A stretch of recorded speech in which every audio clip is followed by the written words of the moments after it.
Así que muchas gracias, compañero Horacio, por esta invitación y por este acercamiento de los trabajadores de nuestra clase y ponernos este reto de repensar nuestro país en un nuevo sistema productivo. Muchas gracias. Osvaldo, mira, antes de pasar al compañero Froilán, a mí me gustaría que si pudiera hablar los 2 o 3 minutos de cómo ha afectado las políticas neoliberales, digamos, al agro chileno y fundamentalmente a los trabajadores. Sí, mire, yo me quedo con algunos estudios. Hay un estudio de la Universidad de Chile, del Instituto de Nutrición y Alimentación, algo así, era un estudio, o sea, una instancia especializada. Yo digo la Universidad de Chile, una de las principales universidades estatales de nuestro país, no puedo poner en duda lo que digan.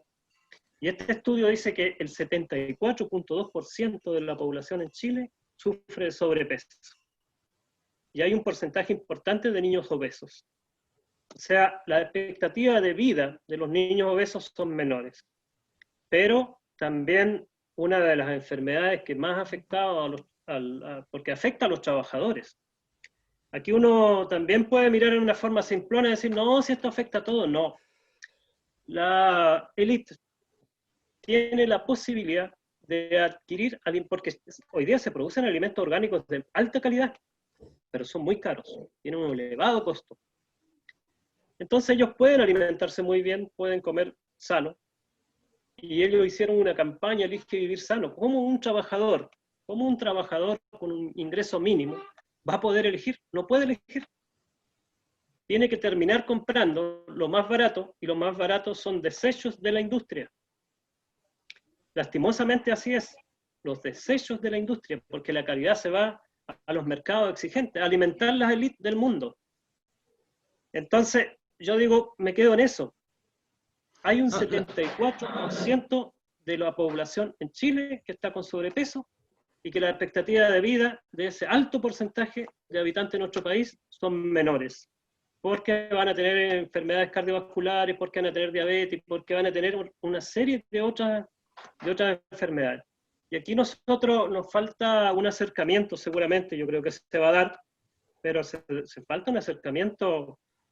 A mí me ha extrañado cuando nosotros discutíamos sobre transgenia y que no permitir los cultivos transgénicos por los efectos que pueden provocar en los trabajadores, el Colegio Médico ha mantenido su silencio durante todos estos años.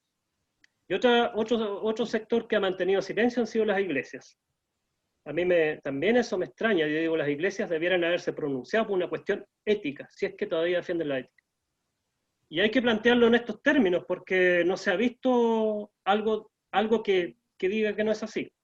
Yo creo que hay una deuda. Eso podría plantear en este momento, fuera de otra cantidad de problemas. O sea, hay problemas por los efectos de los químicos, los trabajadores agrícolas de temporada, la falta de... Te voy a dejarte la pregunta planteada de otra forma, para la segunda vuelta. En el caso de la industria, te voy a ponerte un ejemplo, la industria manufacturera ocupaba el 9%, casi el 20% del PIB. Y habían vastos sectores de manufactura, de industriales, cuestiones que se fabricaban aquí en Chile a partir de una política, ¿no es cierto?, de sustitución de importaciones. En el agro, las políticas neoliberales, ¿qué han significado? Hay más, menos cultivo, hay incentivos, te lo dejo planteado para la segunda vez. ¿Hay algún incentivo en el agro para los campesinos y sobre todo para el pequeño, el mediano campesino? ¿Ya? ¿O se ve obligado simplemente a vender su tierra al gran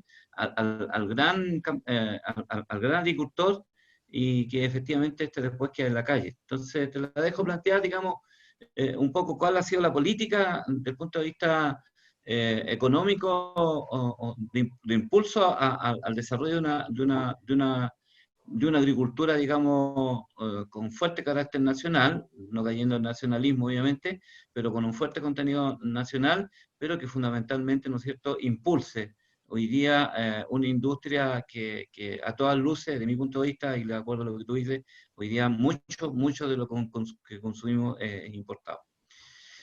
Sin embargo, vamos a ir con Froilán porque otro componente importante de la cadena de distribución de alimenticia es la distribución, que siempre ha sido fuertemente cuestionado, ¿no, Froilán? Que en realidad los productores dicen que, por un lado, de que los precios ponen ellos, sino que los ponen los comerciantes. Entonces después, al final hay una cadena ahí que no se sabe, digamos, cómo al final, ¿no es cierto?, se determina esta situación. Porque al final todos tenemos que pagar un precio por un producto determinado, ¿ya? Y ahí hay una cuestión importante, y sobre todo en la pandemia, yo diría de que en realidad las cadenas de distribución han jugado un rol importantísimo. ¿Cuál es el rol y cómo ven ustedes esto, Froilán, y fundamentalmente mirado del mundo de las ferias libres, donde efectivamente el que compra en la feria libre fundamentalmente es, ¿no es cierto?, el pueblo, es decir, la gente que tiene menos recursos, ya la gran mayoría. Yo, en lo personal, por ejemplo, yo no voy a ir a comprar una lechuga al supermercado, lo compro en la feria. Y aquí hay millones de chilenos y chilenas que hacen exactamente lo mismo. Entonces tienen una importancia fundamental en la cadena alimenticia. Froilán. Gracias primero por darnos este espacio, esta tribuna tan importante para nosotros. Yo le decía al compañero Horacio, años que no estaba en contacto con la CUT, o sea, con la Contramet. Ellos en los tiempos de la dictadura nos dieron su espacio. También íbamos a Nataniel ahí a trabajar con los compañeros de la Ranquil. No sé dónde están ahora, disculpa. Y bueno, solamente decir de que los jóvenes siempre han sido los impulsores de todo un proceso de desarrollo. Si vemos los patriotas que lucharon por la libertad de la independencia, todos jóvenes. Si vemos los ministros jóvenes y sanos desde el punto de vista moral y ético, a ninguno le encontraron las manos sucias, errores a lo mejor se cometieron, pero transparencia absoluta. Y jóvenes han sido los mártires que hemos tenido durante la dictadura y ahora. A los jóvenes le han querido cerrar la vista, pero no la mente, no el corazón, no le han cerrado la búsqueda de nuevos destinos para el país. Eso con respecto a lo general. Y mira, yo traigo 2 presentaciones, voy a leer un poquito, no sé si seré latoso, pero yo creo que es importante. Y después conversaremos lo que tú me planteas, porque yo creo que lo principal es lo otro. Los cambios en las últimas décadas, como son la masificación del consumo y el desarrollo tecnológico, ha promovido de estilos de vida no saludables, incluyendo el sedentarismo, la obesidad y el consumo de tabaco, entre otros males hábitos. También ha aumentado claramente el estrés relacionado con el trabajo, factores claves en el ausentismo laboral, bajo el rendimiento y malas relaciones interpersonales. Con los efectos de la pandemia por coronavirus ha aumentado la cesantía, comercio informal, se ha incrementado la mala nutrición y ha aumentado el estrés laboral. Todo esto ha generado una crisis laboral a todo nivel. Las ferias libres no escapamos a este escenario, con suspensiones y disminución de días de trabajo en las ventas. Y los únicos que pierden son los trabajadores, los que menos recursos, los más pobres del país. Cuando un alcalde elimina de cualquier forma una feria libre, que hoy día el 30% de la feria libre a nivel nacional no está funcionando, los más afectados son los pobres. Y el más beneficiado es la peor empresa del mundo, que es Walmart. Y eso, lamentablemente, muchos alcaldes no han hecho oídos sordos. Chile, o sea, la Confederación Gremial Nacional de Organizaciones de Ferias Libres tiene como misión promover la mantención, innovación y desarrollo sostenible de las ferias libres como principal formato de abastecimiento de productos sanos y baratos de la población como fuente y también como fuente intensiva de empleo local. Chile se compromete a muchos convenios internacionales y la mayoría los cumple. pero no cumple ningún convenio o muy pocos convenios internacionales que beneficien a la gente, a los trabajadores, a los pobladores, a los más pobres. Adherimos a la Declaración de Seúl sobre Seguridad y Salud en el Trabajo, 2008, que afirma que un entorno de trabajo seguro y saludable es un derecho humano fundamental, y la Agenda 2030 para el Desarrollo Sostenible sobre el trabajo decente y saludable a través de la buena alimentación, la actividad física y el cuidado del medio ambiente, fundamentales en la calidad de vida de los trabajadores y de la sostenibilidad de las empresas. También quisiera que la otra parte de la exposición me la pusiera el compañero para poder dar cifras de cómo estamos en Chile con respecto a la salud de los trabajadores y del pueblo en general. Hoy día aquí se está produciendo una terrible situación. La Feria del Libro, un aporte a la salud de las personas. La otra, por favor. Avancemos. No sé si lo puedo avanzar aquí. Avancemos, no se me escucha. Acá.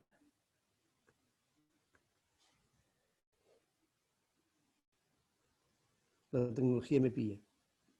Avancemos por la otra, por favor.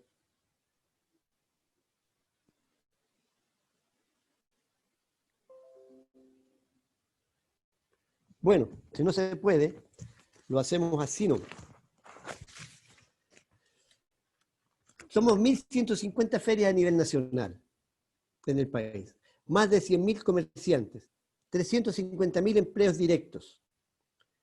En fines de semana normales, 2,5 millones en la región metropolitana nos visitan. Nosotros vendimos el 1,5% del Producto Interno Bruto, más de 3.000 millones de dólares. Estamos desde Arica hasta Punta Arenas. En la zona sur hay mercados. Vendimos el 70% de las frutas y las verduras. ¿Se escucha, no? ¿Se escucha? Sí, se escucha clarito. A nivel nacional. Especialmente la producción de la pequeña agricultura familiar campesina, que es nuestro baluarte. Y que si no existieran las ferias hoy día, como existen hoy, la pequeña agricultura familiar campesina no tendría un mercado donde poder exponer sus productos. Vendimos el 60% de los pescados y mariscos de la pesca artesanal de Chile. El 50% de los huevos. Somos el eslabón principal del canal agroalimentario y pesquero tradicional e importante agente de desarrollo local. Nosotros, en un proyecto que presentamos a FAO, hicimos una organización donde decimos el canal agroalimentario, donde están algunas organizaciones campesinas. Invito a la Ranquila a integrarse. CODEMA se llama. Están los pescadores artesanales, están los consumidores y estamos nosotros. Ese es el canal de alimentación de los chilenos que nosotros creemos que es muy importante y que hay que potenciar. Con respecto a la alimentación, Chile acarrea problemas de seguridad alimentaria desde hace muchas décadas. En Chile no hay una política de seguridad alimentaria, así como no hay una política tampoco de defensa de las semillas, y también, como decía el compañero mejor que yo, de la defensa de la alimentación de los chinos en general. En este escenario, las ferias libres pasan a ser el eslabón clave para sostener el canal agroalimentario pesquero de Chile. Y algunas, ya dio el compañero algunas cifras. La obesidad de adulto, el promedio nacional es 34,4%. En los hombres es el 30%. En las mujeres es el 38,4%. Pero cuando los más pobres tenemos menos, lamentablemente mucho menos educación, no tenemos muchas posibilidades. Los chilenos con menos de 8 años de educación tienen un problema de un 46,6% de obesidad. Y los chilenos que tienen más de 12 años de educación tienen un 29,3% de posibilidad de obesidad. Voy a leer otras cifras nomás para no aburrirlo un poco, el alcoholismo. El promedio nacional de Chile de alcoholismo es un 11,7%. En los hombres, un 20,5%. En las mujeres, y muy bueno, solo un 3,3%.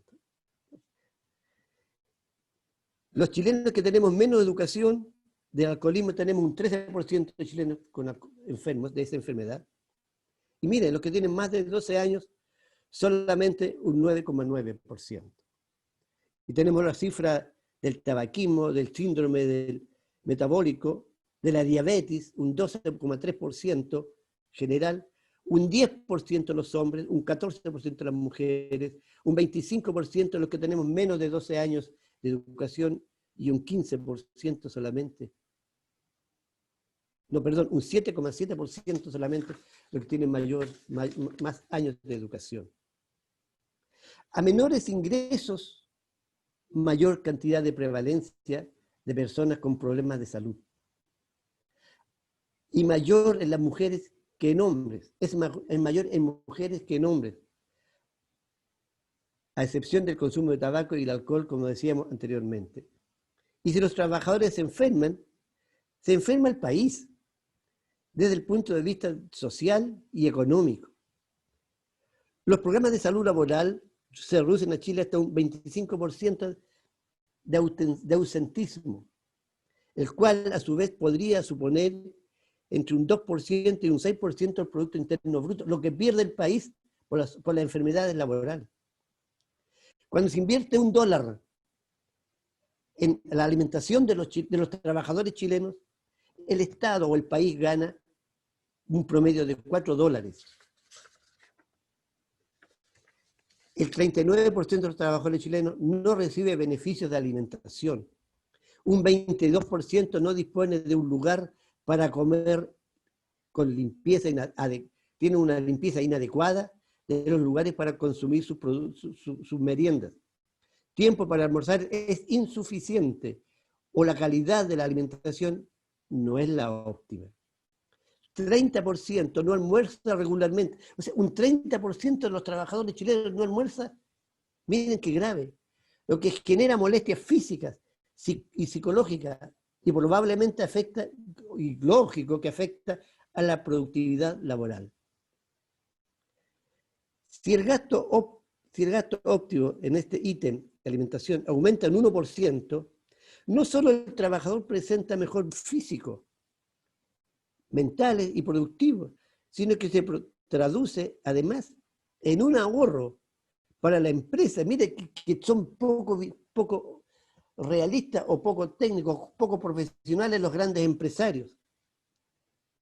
Un ahorro para las empresas y el gobierno, significando un aumento como mínimo del 0,3% del Producto Interno Bruto en 5 años.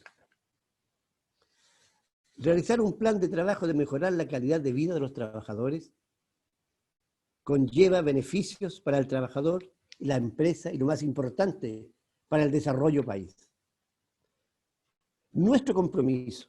Las ferias libres podemos ser la escuela de la alimentación saludable de los chilenos y colaborar con la industria para favorecer la alimentación saludable y la seguridad alimentaria de los chilenos, especialmente los sectores más pobres. ¿Y cuál es nuestra propuesta? Que el Estado nos permita capacitarnos con nuestros profesionales. Que el Estado, porque la ley del CENSE prohíbe que el comercio de la vía pública tenga recursos del Estado para la capacitación. La capacitación es lo más caro, pero las grandes empresas transnacionales, las mineras, que han destruido el país desde el punto de vista ecológico, tienen recursos. Más de 300 millones de dólares hay en Chile para la capacitación de los trabajadores. ¿Y cuánto se usa? ¿Quiénes son los dueños de la OTIC y la OTEC? Nosotros hicimos una OTEC y no pudimos capacitarnos con nuestros profesionales, con nuestra OTEC, porque era para el gremio. Y fíjense que una OTEC nos hizo una capacitación en la Florida para hacer pan de Pascua. Y nadie las controla. Porque los grandes gremios son dueños de la OTIC y ellos dan los recursos a la OTEC. Entonces nosotros queremos hacer una gran escuela nacional con capacitación dirigida al gremio, para esta capacitación traspasarla a los chilenos. Porque si yo aprendo los productos que yo estoy vendiendo, le conozco sus propiedades y para qué sirve, yo le voy a enseñar a mi público. Imagínense, yo les dije a mi público, yo vendo verduras, que la hoja de la beterraga se puede hacer ensalada. Muchas se rieron, porque la botamos. Pero algunas la hicieron ensalada. Y exquisita, y tiene una propiedad enorme. Entonces, yo concuerdo con mucho de lo que dice el compañero Ranquil. Podemos hablar de ecología, podemos hablar cómo se ha destruido la cordillera. Hoy día no tenemos agua porque no tenemos, los glaciares los sacaron, Pascualama destruyó. Tenemos aquí Angloamérica, aquí en Colina, un vertedero. El tema del proyecto Alto Maipo, que es terrible, y muchas otras cosas. Yo creo que estamos nosotros, y esta alianza integral de todos los chilenos, de todas las organizaciones gremiales y de sindicatos, una alianza para desarrollar el país, es fundamental. Y los jóvenes nos dan un ejemplo. Gracias. Ok, Florian, muchas gracias. Camila, en realidad se han planteado varias interrogantes, se ha destacado que tenemos una muy mala alimentación, se ha destacado que tenemos una situación que tiene que ver fundamentalmente con lo que estamos comiendo, ¿ya? Pero también el tema, ¿no es cierto?, de cómo ven ustedes como centro de como centro de estudio, como fundación, el problema que hoy día tiene la agricultura en nuestro país, tomando en cuenta los elementos que ya nos entregó Osvaldo, y por otro lado, desde el punto de vista de la distribución, bueno, pero que en definitiva hablo poco de la distribución, Froilán, pero me parece bien el aporte en términos de lo sano, ¿no es cierto?, de los productos sanos que está vende la feria. Sí, absolutamente. Primero, gracias por la invitación, saludarlos a todos, no había tenido la oportunidad de estar con ustedes en ocasiones anteriores, así que muchas gracias por la invitación. Y segundo, decir que yo creo que compartimos el diagnóstico, o sea, yo creo que no cabe duda de que el modelo neoliberal que empezó, digamos, con la dictadura militar, hizo un cambio en términos del sistema político, en términos de la institucionalidad política y el rol del Estado, pero también un cambio en nuestra cultura, ¿cierto? O sea, uno no puede negar que muchos de los datos que aquí se han puesto a disposición y que se han entregado, que me parecen muy interesantes en términos de la producción nacional, en términos de la soberanía nacional, tienen que ver con el modo de vida también que tenemos hoy día, los chilenos y chilenas. No quiero decir que no hayan otras formas o que no hayan grupos, digamos, que han estado resistiendo y en contra de este modo de producción hegemónico, ¿cierto?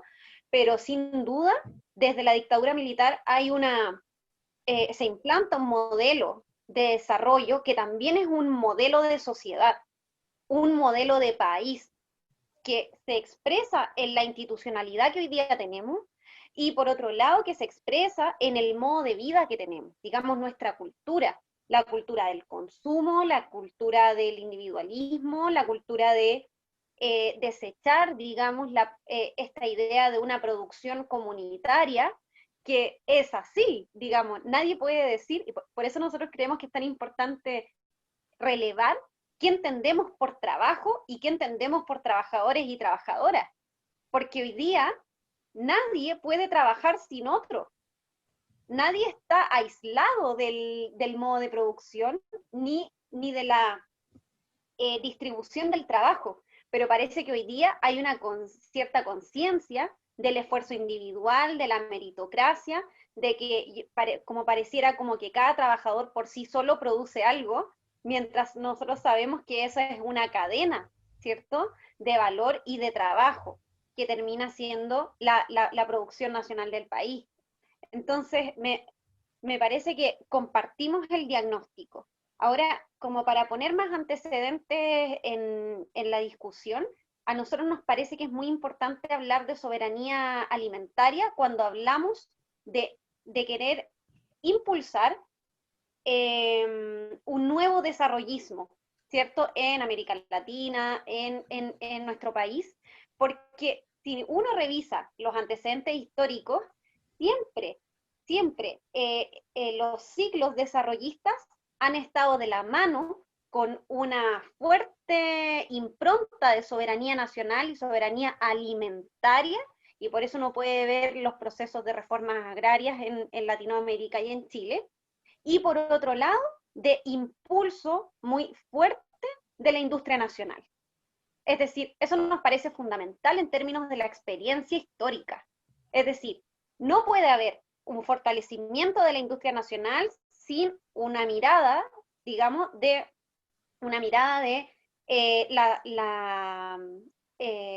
que entendemos por la producción agrícola, que entendemos por el mundo rural, que entendemos por soberanía alimentaria, y al mismo tiempo no puede haber soberanía alimentaria si no hay el fortalecimiento de una industria nacional. Y eso, digamos, es lo que en un paquete completo, digamos, sería la soberanía nacional en términos de la alimentación y de la subsistencia de nuestro país, en términos de sus necesidades básicas de la alimentación, y por otro lado, la producción y el crecimiento del país en términos de una producción industrial, ya lo decíamos en el foro anterior, del conocimiento, la industria del saber, la industria de la tecnología, más fortalecido. Entonces, yo diría que eso me parece fundamental, es entender que estas cuestiones van de la mano, no son cuestiones separadas, y menos si estamos pensando un cambio y proponiendo un nuevo modelo de desarrollo. Y aquí voy al segundo punto, porque nosotros damos esta discusión en un contexto de proceso constituyente. Y eso también lo decíamos en el foro anterior. O sea, a nosotros nos parece que esto marca la conversación que estamos dando, es un quiebre. No es lo mismo hablar de un nuevo modelo de desarrollo, de soberanía alimentaria, de potenciar la industria nacional antes del 18 de octubre a hablarlo ahora. O sea, nosotros creemos que hoy día dar este debate es más relevante aún porque se inicia el proceso constituyente, pero además porque es viable pensar en un proyecto país más justo, más equitativo, y que para eso creemos de que es fundamental la soberanía nacional y por tanto que se acompañe un proceso de industrialización con un proceso de soberanía alimentaria. Entonces, yo creo que eso es fundamental porque nos ayuda, nos obliga también a darle una bajada concreta a qué entendemos por ese nuevo modelo de desarrollo. Y nos obliga a pensar en eso porque es posible. Porque después de un proceso constituyente nosotros podríamos terminar efectivamente cambiando las cosas, cambiando el rol del Estado en la economía, cambiando el rol de la ciudadanía, cambiando el rol de los trabajadores y trabajadoras como un actor político, real, capaz de incidir en las decisiones. Entonces, eso, y aquí me paso al tercer punto, que tiene que ver con la perspectiva de la ruralidad y el mundo campesino, que yo diría que son de los actores, pero más olvidados por nuestro país y por esta forma de hacer política de la élite. De la élite. Porque la élite entiende o ha entendido estos últimos años que ya no es tan importante en términos de la producción agrícola. Es decir, les importa la tierra porque eso les da poder. Y por eso hoy día nosotros tenemos un sistema económico que es profundamente rentista y donde la acumulación de la riqueza es un factor pero fundamental. Si uno pudiera medir la concentración de la tierra en nuestro país, seguramente ya está hecho, pero más precisamente va a estar en manos de muy poquitas familias. Muy poquitas. Entonces, yo creo que eso es fundamental, que el mundo campesino y rural sea un actor para cuando nosotros hablamos de industrialización y para cuando hablamos de soberanía alimentaria. Y aquí me paso al cuarto punto, porque también esto tiene un impacto que me parece relevante en términos del trabajo, en términos del trabajo precario. Es mentira, digamos, que el trabajo agrícola en sí mismo es un trabajo precario. Porque si nosotros vemos, por ejemplo, la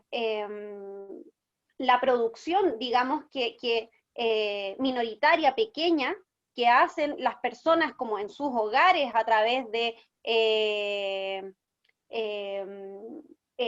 su producción propia, eso no es trabajo precario, todo lo contrario. La OIT lo ha descrito, lo ha definido como trabajo digno, ¿cierto? Decente. Pero el problema es cuando nosotros pensamos en ese trabajo agrícola desde la agroexportación y vemos problemas como los frigoríficos, como las personas que están expuestas a las enfermedades y trabajo peligroso, ni siquiera de riesgo, peligroso. El problema es cuando vemos que no hay condiciones de seguridad.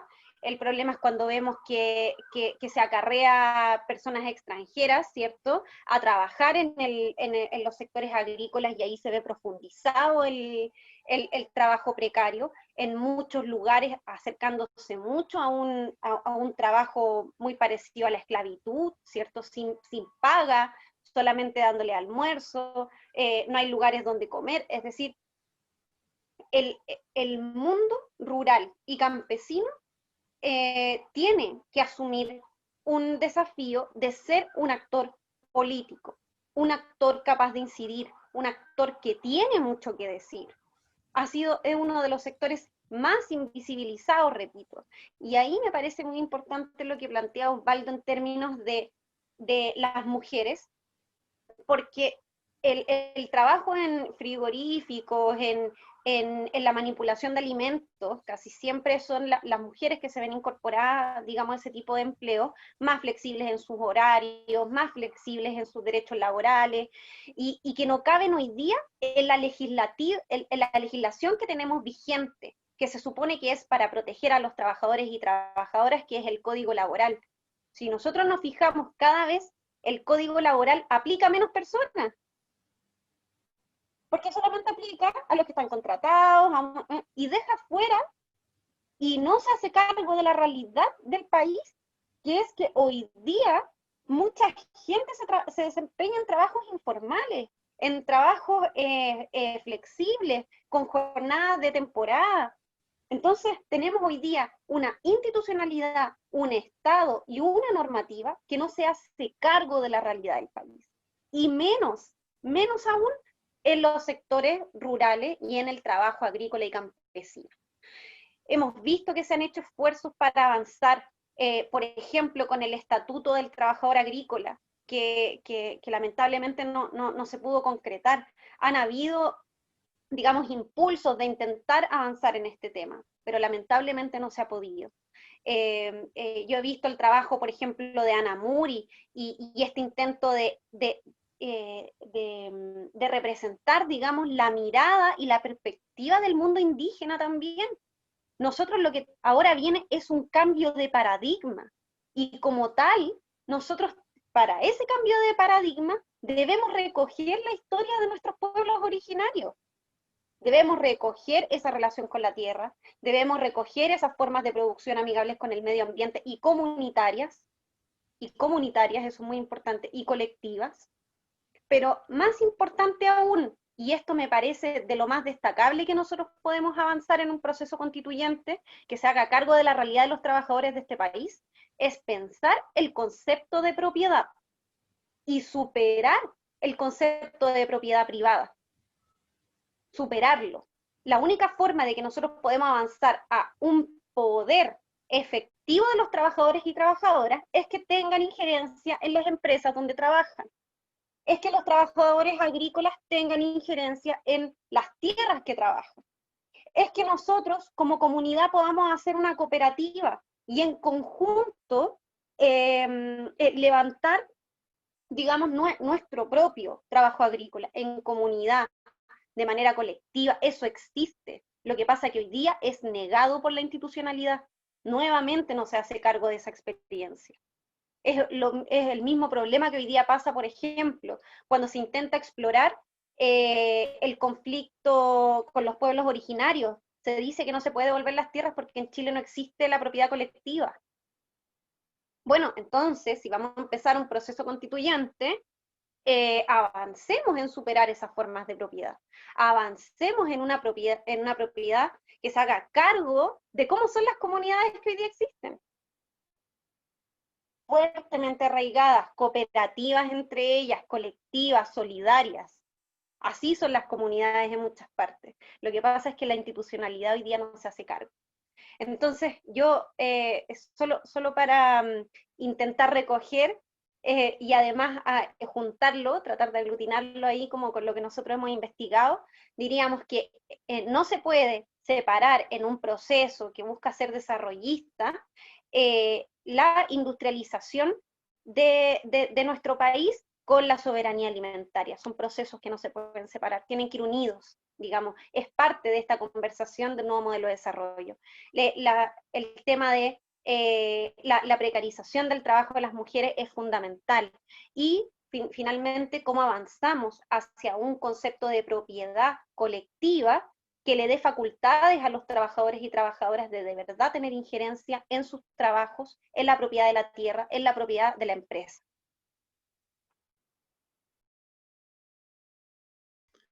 Gracias, Camila. Yo quisiera, en esta ronda, la idea es que no lo extendamos mucho por el tema del tiempo. Vamos a tener 5 minutitos, digamos, para poder plantear algunas cuestiones. Yo creo que Camila apuntó en una situación que es central hoy día. Este debate no se da en el aire, se da en un contexto en que efectivamente estamos discutiendo la posibilidad, digo porque todavía nada está ganado, la posibilidad, y por lo tanto hay que trabajar para ello, la posibilidad de que efectivamente, ¿no es cierto?, tengamos un Chile distinto, más inclusivo. Y eso es un proceso constituyente. La pregunta es, entendiendo de que le he dejado algo ya planteado a Osvaldo, es que cómo ustedes ven, digamos, para cada uno de las organizaciones que representan o a los sectores de la sociedad que ustedes representan, ¿no es cierto?, los trabajadores en este caso, tanto de Ferial Libre como también los trabajadores del campo, ¿cómo ven que este proceso puede ayudar a mejorar las condiciones de cada uno de ustedes, de su gente? Osvaldo. Sí, bueno, Camila apuntaba un poco a esto también. Yo he conocido cifras de la educación en Chile. Por ejemplo, hay 18 escuelas agrícolas que la administra la Sociedad Nacional de Agricultura, la SNA. Es la mayor organización empresarial del mundo agrícola del año 1836. No se ha disuelto nunca. Y es una herramienta política, es como la organización de camioneros. La SNA, siempre el presidente de la SNA, cuando hay gobierno de derecha, pasa a ser el ministro de Agricultura. Hay una estrecha vínculo ahí con la cuestión política. Por lo tanto, que la SNA tenga la administración de 18 escuelas agrícolas incide demasiado en la formación de los técnicos agrícolas, que al final son jóvenes. Yo creo que van a haber algunos que no es eso, pero preparan administradores de los mandos medios de la empresa agrícola, administradores de fondos, jefes de cuadrilla, o sea, los diseñan para el servicio de la Sociedad Nacional de Agricultura. Pero de ahí uno puede ver también los ingenieros forestales, y me disculpan si hay ingenieros forestales viendo, pero es lo que uno ha tocado ver.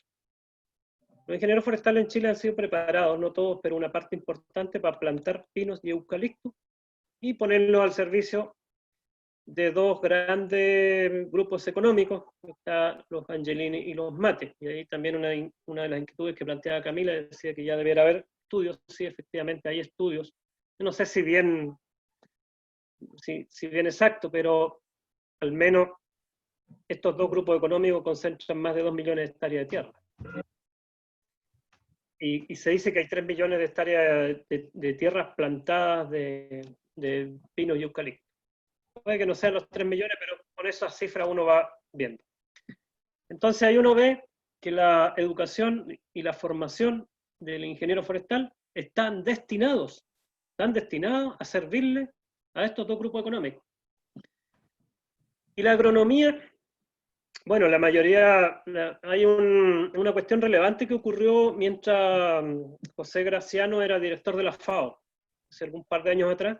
Se hace un seminario en Roma, en la FAO, y la inauguración del seminario, dice el director José Graciano, que es un brasileiro, estamos por primera vez discutiendo sobre agroecología en lo que ha sido por 50 años el templo de la Revolución Verde. Entonces, la formación del agrónomo ha tenido y tiene una carga ideológica fuerte. Aquí la derecha, cada vez que algo se propone desde los trabajadores, dicen eso es ideológico. Pero la ideología de ellos, que la siembran en la cabeza de los profesionales, no les preocupa. A nosotros sí nos preocupa. Entonces hay que hacer una transformación en la malla curricular, en la educación, en la nueva formación, porque si no, esto va a ser un poco más costoso, es un poco más difícil. Y ahí el presidente Allende dejó cuestiones encaminadas. Una, pidió a la FAO un estudio de microclimas. Ese estudio de microclimas nosotros no lo tenemos, no está, debe estar en algún lado. Y lo otro que no ha ocurrido durante muchos años, más de 40 años, desde los tiempos de la Unidad Popular también, es una calificación de suelo, una recalificación de suelo. Entonces, con esos datos, con esa información, con nuevos profesionales y la organización, yo creo que también aquí no pasa pasa por organizaciones, por trabajadores organizados, nos podemos plantear una transformación profunda en las formas de producción, en las relaciones culturales, en las relaciones económicas y en la creación de política pública. Así, aquí también hay que transformar la institucionalidad, esta CONAF híbrida. Yo no puedo seguir confiando en la CONAF mientras sea una cosa híbrida, mientras sea alimentada por estos dos grupos económicos. El INEA, otra institución híbrida. Entonces, ¿cómo yo le confío a una institución que carece de parcialidad? Entonces, yo creo que por ahí también van a estar las grandes tareas. Ojalá podamos dar ese paso, yo creo que es una urgencia darlo. Si no damos este paso, nosotros nos vamos a quedar sin agua. Vamos a seguir cometiendo estupideces que uno no puede comprender. La CONAF, mientras subsidia una pequeña plantación de quillay en una propiedad, o una pequeña plantación de maqui en otra propiedad, porque hay cosas, o de peumo, porque hay cuestiones que parece que las ponen de moda.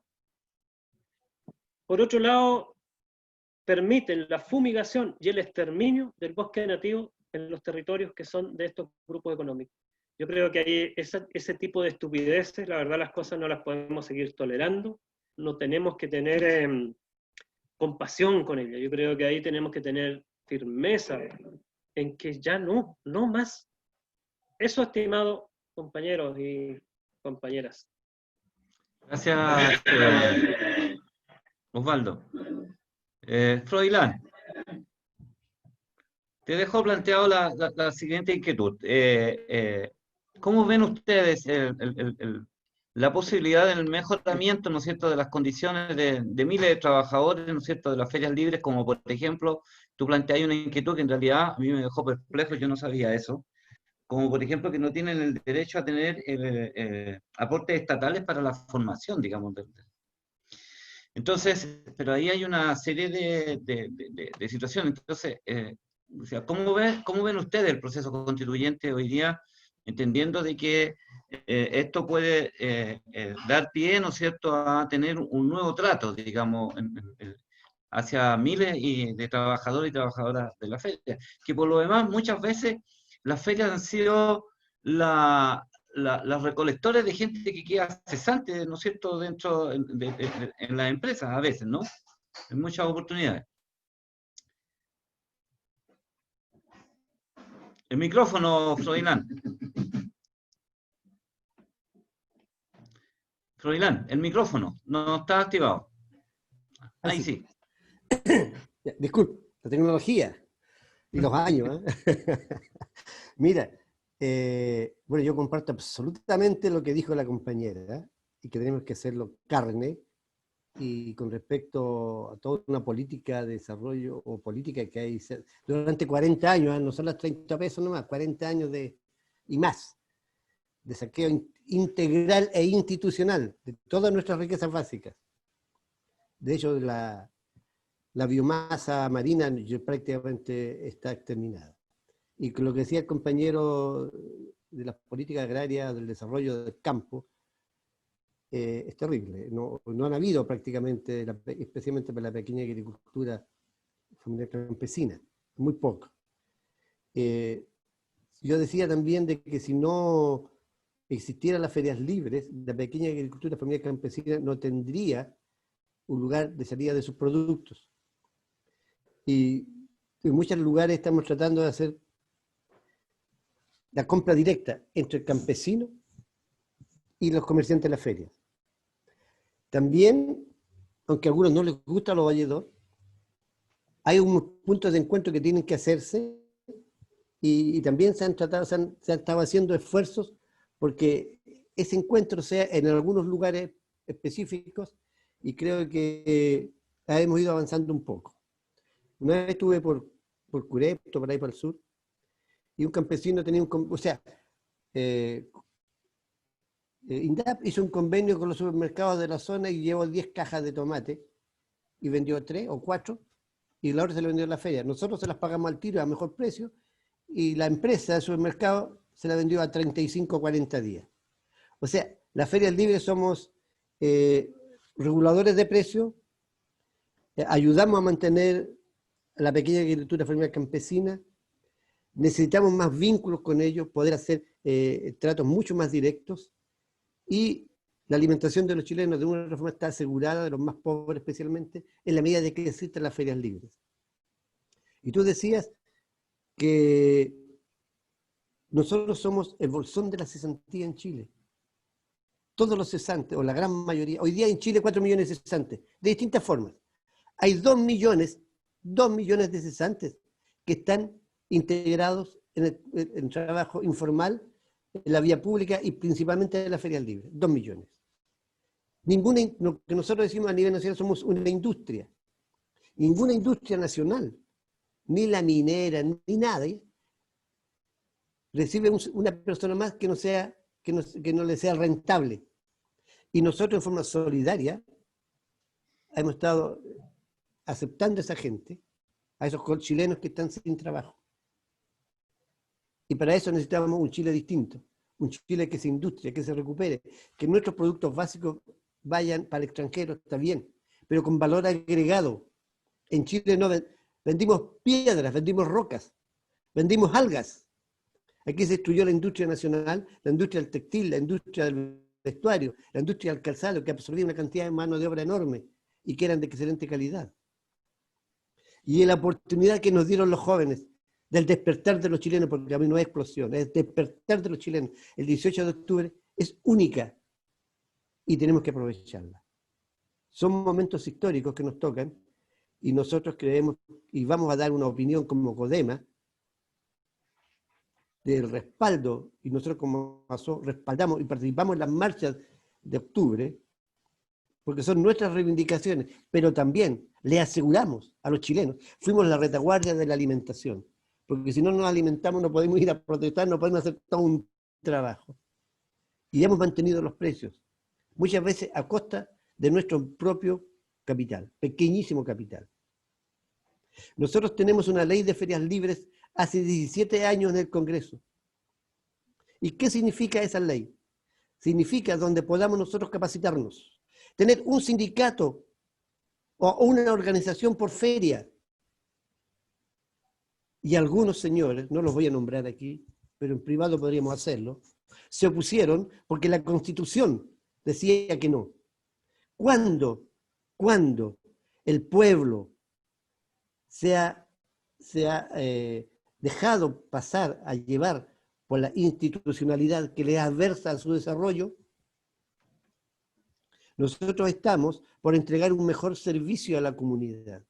Estamos por garantizar la sobrevivencia de la pequeña agricultura familiar campesina, del pescado artesanal, de los artesanos. Estamos por hacer una gran alianza de todos los chilenos, por tener mañana un Chile democrático.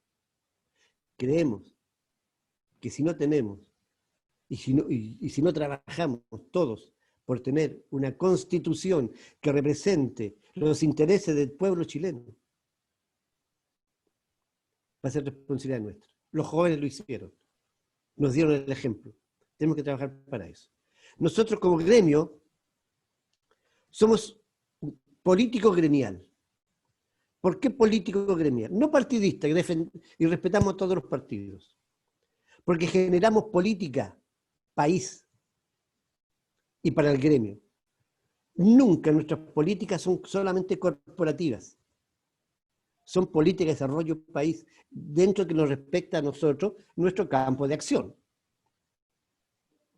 Estamos trabajando por la soberanía alimentaria, estamos trabajando por el ecosistema, estamos trabajando por recuperar los desechos de las ferias libres para hacer humus, compost y todo esto, por llevar estos elementos a los campesinos que hoy día no tienen pasto para darle a sus animales.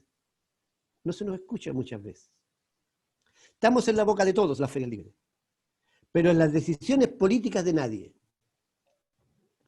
Tenemos un fondo de fomento de las ferias libres que ha sido manipulado en forma escandalosa muchas veces, en forma política, o de la mala política, ¿no? Porque la política es buena, es perfecta, se desarrolla el país con política. Y queremos nosotros que con la nueva Constitución vamos a tener los espacios para tener un Chile diferente, un Chile que es verdaderamente desarrollista, integrado a la comunidad internacional, pero desde el punto de vista de desarrollo, no desde el punto de vista de sometimiento, porque hoy día tenemos tratados internacionales de sometimiento, no tenemos barrera de protección. No es posible que la zona secana hoy día no produzca una lenteja. Importamos el 90% de la lenteja.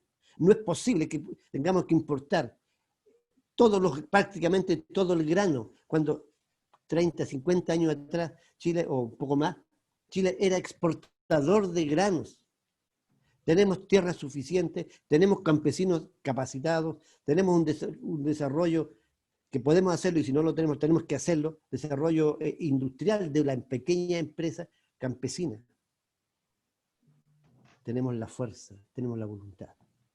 Yo creo que vamos a tener que trabajar y transformar nuestros gremios en un organismo político de desarrollo país, con altura de mira, pensando en los que vienen, aprendiendo del proyecto, del proceso de desarrollo iniciado por la Unidad Popular. Nosotros decimos que empezamos un proceso de desarrollo en las ferias libres. Las ferias libres nacimos en 1879. Somos la institución más grande del país y más joven. Siempre hemos estado entregando la solidaridad en todos los momentos críticos del país. Pero no tenemos un respaldo jurídico, porque estamos al arbitrio de una persona. Fíjense que los peores tiempos de la pandemia en la zona norte, donde habían 500.000 personas, habitan alrededor de 500.000 personas, en 3 o 4 comunas, habían 300 comerciantes entregando servicios, 300. Por lo tanto, el peligro de pandemia, de que se contagie todo el pueblo más pobre, era terrible. En Puente Alto hay 500.000 habitantes, y también pasó lo mismo. Por eso necesitamos un respaldo jurídico para todo lo que significa hoy día el desarrollo de la pequeña y la microempresa a nivel nacional, porque hoy día tenemos una mesa solo con una pata. y se la sostienen los grandes empresarios, y no nosotros. Gracias. Gracias, Froilán. Camila, mira, hay aquí cosas que se vienen repitiendo, ¿no? Del foro anterior. Ya yo anoté dos por lo menos, ¿ya? Una, la dependencia tecnológica, ¿ya? Que se repite constantemente, y la otra desde el punto de vista de la capacitación o de la formación de los técnicos. Quiero decir que en el sector industrial o manufacturero, todas las escuelas industriales, ¿no es cierto?, que eran del Estado, pasaron a ser administradas por la SOFOFO. Bueno, y acá, una gran cantidad de ellas, yo no sé cuántas hay, pero desde el punto de vista agrícola, ¿no es cierto?, la CNA, que es la patronal de los grandes empresarios de la agricultura, ¿no es cierto?, en la organización, administra 18 escuelas agrícolas. ¿Ya? Y aquí yo creo que hay lo que nosotros, en esta miopía, o tal vez, o nuestra poca, no sé cómo llamarlo, pero efectivamente no nos dimos cuenta que en definitiva el modelo avanzó en todos lados, ¿no? Extendió sus manos en todos lados, ¿ya? Y en ese sentido yo creo que ahí hay una situación, eso por un lado. Y por el otro lado, es que a mí me llama mucho la atención, Camila, es que efectivamente muchos han dicho que el futuro nuestro ya debería ser, ¿no es cierto?, que Chile se transformara un gran exportador de alimentos, ¿ya? Y la verdad es que si uno escucha a los compañeros que hoy día están acá, es que cuando los dicen que en realidad el 90% de las lentejas las traen de afuera, que ya en el secano no se produce absolutamente nada. Yo no sé cómo vamos a construir esta potencia alimentaria, digamos, para el mundo. Esas son las interrogantes. No sé, Camila, ¿qué piensas de esto, de esta, por lo menos estos tres elementos que son muy coincidentes? Sí, mira, yo creo que si hay algo que uno puede revisar, que es como, no sé, le decimos los cientistas sociales como antecedentes empíricos, es decir, como la experiencia, ¿cierto? Nos dice que si tú quieres tener una estrategia de desarrollo de un país, tú tienes que planificar, sí o sí. Entonces, obviamente hay cuestiones ideológicas, ¿cierto? Dogmáticas, diría yo, medias fundamentalistas de los grandes empresarios y de la derecha, de que la planificación es como lo malo, ¿cierto? Lo que no se tiene que hacer, porque cuando el Estado planifica, le quita la libertad al mercado de desarrollarse, ¿cierto? Esa es como su premisa. Pero lo que pasa es que tú tienes que, si quieres hacer una estrategia de desarrollo, tú tienes que planificarte en función de objetivos. Es como la casa. Es como la casa. Si uno ve que tiene recursos limitados, si uno gana el sueldo mínimo, ¿cierto?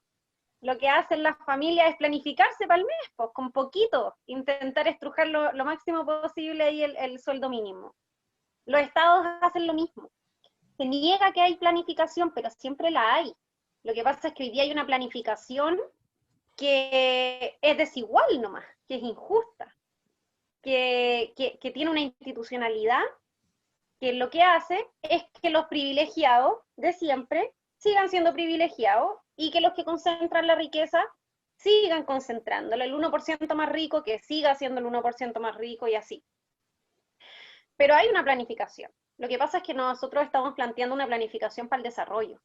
Y esa planificación lo que tiene que hacer es generar una estrategia de desarrollo, que incorpore cuestiones como las que dices tú, Horacio, es decir, la formación, la capacitación, la educación, la salud, la protección de los trabajadores, es decir, ahí uno empieza a pensar en un país distinto, es decir, trabajo, perfecto, y seguridad social. Si al final el trabajo y la seguridad social son como dos caras de una misma moneda nomás, no se pueden separar. Si no tuviéramos excedentes del trabajo, no pudiéramos tener seguridad social. Y sin seguridad social no tenemos trabajadores. Entonces, yo diría que que eso es, nosotros tenemos que empezar a pensar una estrategia para un país desarrollado, más justo, equitativo, y eso requiere una planificación. Y ahí yo le quiero poner un punto importante. Una planificación que esté pensando en el mismo objetivo. Hoy día, lo decía el Horacio, parece que queremos convertirnos en el país que más exporta fruta, pero en realidad hacemos todo lo contrario. Destruimos la industria nacional, destruimos la producción nacional. Y eso es porque ahí hay una planificación, pero que busca dejar todo como está. Si nosotros queremos una planificación, una estrategia de desarrollo, que vayan en miras de un nuevo modelo de desarrollo, todas estas cuestiones tienen un rol. Lo decía Osvaldo también, la CONAF tiene un rol, Corfo tiene un rol, el Ministerio de Educación tiene un rol, el Ministerio de Salud, el Ministerio del Trabajo, o sea, es decir, hay toda una institucionalidad que tiene que cambiarse en función de estos nuevos objetivos que queremos. Ya no queremos la estabilidad de siempre, no queremos crecer con la desigualdad de siempre, estamos planteando una nueva distribución de la torta. Y eso requiere que todas las instituciones se pongan al servicio de la gente y de esos cambios.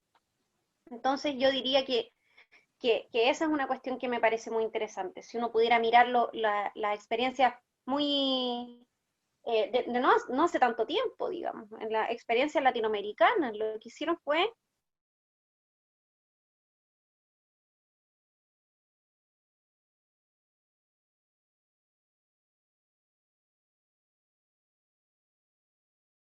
nosotros nos vamos a poner el objetivo de exportar fruta y ser los mayores productores de fruta, perfecto, hagamos que eso pase, capacitemos, eduquemos, invirtamos también, que es otra cuestión importante, porque hoy día hay sectores de la producción y del mercado en que si el Estado no invierte, no hay nada, porque los privados ven que hay lugares a los que no llegan porque no hay utilidad ahí. No hay una capacidad de generar riqueza ahí. Y ahí lo único que queda es el Estado, ¿cierto? Que toma una decisión de invertir, hace un camino, estoy inventando, hace un ferrocarril, un tren, un metro, y eso va potenciando la economía, va dinamizándola, ¿cierto? Entonces, yo diría eso, Horacio, o sea, nosotros no podemos perdernos en la necesidad y la capacidad que tenemos de planificar un país distinto, en términos también estratégicos, cuáles son los objetivos que queremos, entonces, ¿cómo lo vamos a conseguir? Y ahí todos los sectores tienen un rol, todos los sectores tienen un rol. Froilán lo decía, nosotros sí, somos un gremio, pero político, tenemos una posición política. Bueno, los profesores también, los trabajadores de la salud, las mujeres, el mundo rural, los sectores campesinos, es decir, todos tienen algo que decir aquí. Y eso es lo valioso del proceso constituyente, que todos tengan cabida. Me acordé también de otra discusión del foro anterior, donde decía, claro, diálogo social, diálogo político, pero con todos, porque si se excluye a uno ya no es un diálogo, le estás cortando el diálogo a alguien. Entonces, yo creo que eso es, no podemos, y yo creo que hay que asumir, no podemos pensar un nuevo modelo de desarrollo para el país dejando algún sector fuera. No podemos, porque ya seríamos incoherentes. Habría un sector que está remando para el otro lado.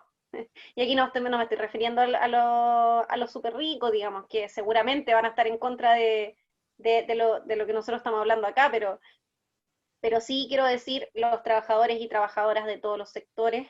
El mundo rural es muy importante que se configure también como un actor, y a mí me parece que en aras de esa cuestión, planificar estratégicamente el desarrollo con las cuestiones que hemos hablado acá. Un desarrollo más justo, más equitativo, que le llegue a todos, que no invisibilice a nadie, que no deje afuera a nadie, que deje de decir, bueno, ok, tú no te gusta este sistema, bueno, te dejamos fuera, chao nomás. Eso. Muchas gracias, Camila. Bueno, para ir ya llevamos casi 1 hora y media de este diálogo que yo creo que ha sido bastante enriquecedor y fundamentalmente, ¿no es cierto?, informativo, ¿no? Porque hay muchas cosas que nosotros no manejamos. Y espero que así la audiencia y quienes están siguiendo estas transmisiones por nuestros distintos canales lo puedan percibir de la misma forma. Bueno, esa es la idea, ¿no? Yo finalmente dejaría un minuto de palabra al cierre a cada uno de los integrantes. Yo partiría por Florilán para que se despida del este y desde ya agradecerte tu presencia aquí y tus aportes en esta discusión. Florilán. Gracias por esta posibilidad de participar con ustedes y esta integración que es muy necesaria para el país, la unidad de todos los sectores, como decía Camila, y todos tenemos alguna opinión, alguna cosa, alguna experiencia de vida de entregarle que le puede servir al otro, y nosotros captamos la otra, la de ellos. Yo creo que en eso, y esto es democracia, este es el Chile que queremos, unido. Desarrollemos, planifiquemos un Chile mejor, con políticas correctas, y si alguna vez nos equivocamos, aprendemos de esa equivocación.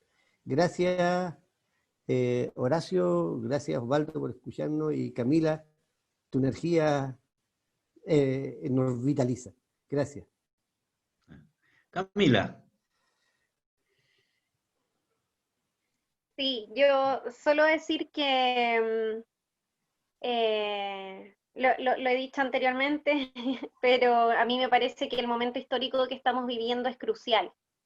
Y eso nos exige a todos y todas asumir la responsabilidad que tenemos también de los trabajadores, trabajadoras, las mujeres, los excluidos, los estudiantes, echarnos al hombro el proceso constituyente, porque hoy día hay sectores que quieren que no ocurra. Y yo creo que hoy día es bueno asumir cada uno con nuestro granito de arena, impulsar que el plebiscito ocurra, que tengamos un plebiscito seguro y que todos y todas podamos ir a votar por el apruebo y por la Convención Constitucional. Eso nomás. Gracias, Camila. Osvaldo. Sí, yo me preocupa mucho la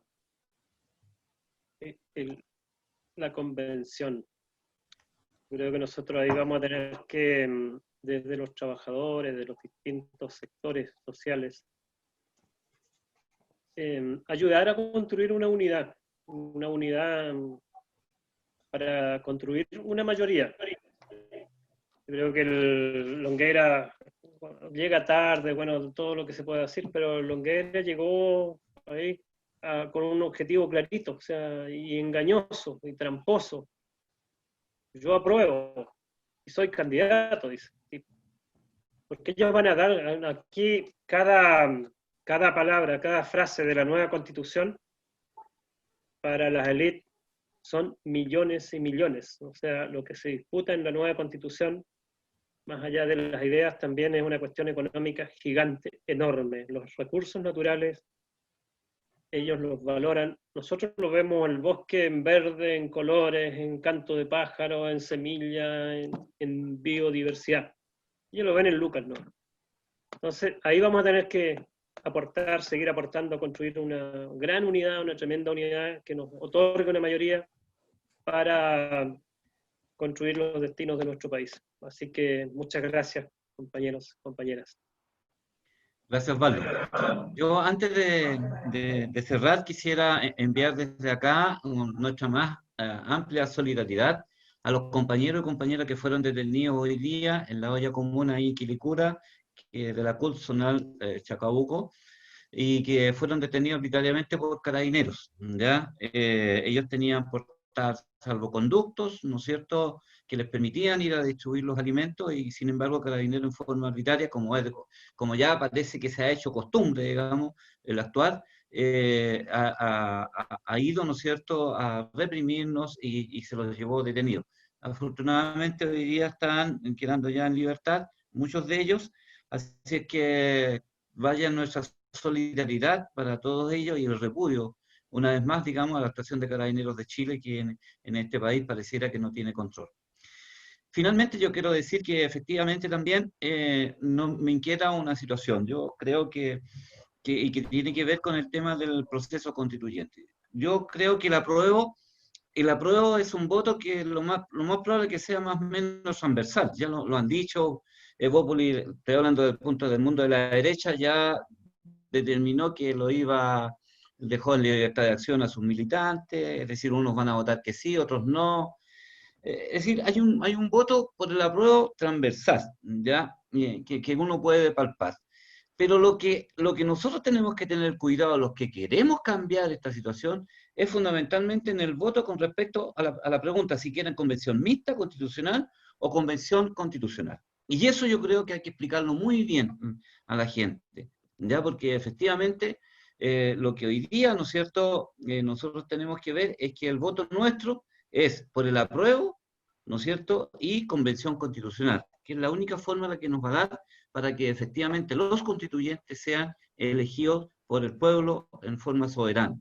Y de alguna u otra manera eso es lo que tenemos que construir. Y yo creo que eso está un poco débil en la comprensión de la gente en el voto. Así que tenemos que ponerle más empeño, ¿no es cierto? Nos quedan muy pocos días. Acuérdense que es el 25 de octubre, que tenemos que ir a este acto que yo creo que va a ser histórico.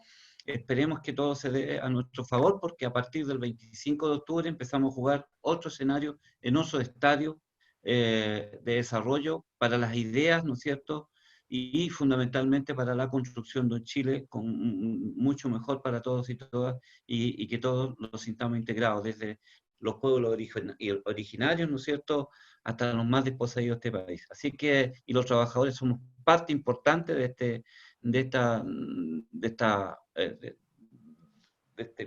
componente, ¿no es cierto?, de esta universalidad que hoy día tenemos acá. Entonces, yo creo que yo quiero agradecerles a cada uno de ustedes, quiero decirle también a quienes nos siguen por las redes, tanto nuestras como las que se han contratado especialmente para estos seminarios, es que vamos a seguir, tenemos ya la programación de un próximo seminario para poder seguir conversando sobre industrialización, ¿no es cierto?, y nuevo modelo de desarrollo.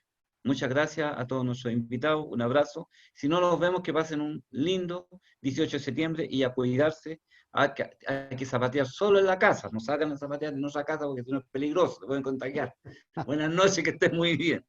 Solidarizos con los compañeros de Quilicura. Muchas gracias, chao. Un abrazo. Chao. Muy bien. Chao. Chao, chao.